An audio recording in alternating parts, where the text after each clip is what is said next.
Rais wa Jamhuri ya Muungano wa Tanzania, Mheshimiwa Dr. Samia Suluhu Hassan amefanya uhamisho wa kuwapangia vituo mabalozi kwa mujibu wa taarifa iliyotolewa na Katibu Mkuu Kiongozi Balozi Dr. Moses Kusiluka. Mabalozi waliopangiwa vituo ni kama ifuatavyo.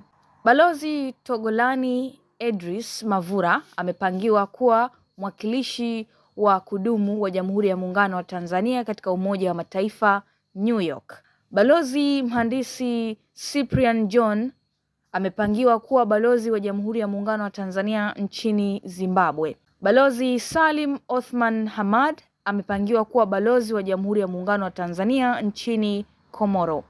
Balozi Maulid Bwanakher Hassan amepangiwa kuwa balozi wa Jamhuri ya Muungano wa Tanzania nchini Oman. Balozi Dr. Suleiman Haji Suleiman amepangiwa kuwa balozi wa Jamhuri ya Muungano wa Tanzania nchini China.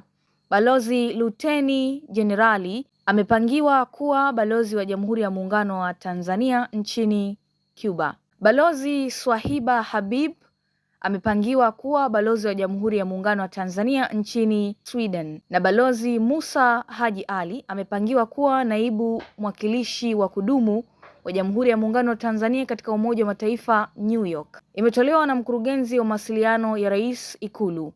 Kutoka hapa Zantime Media, mimi ni Amina Lumwecha.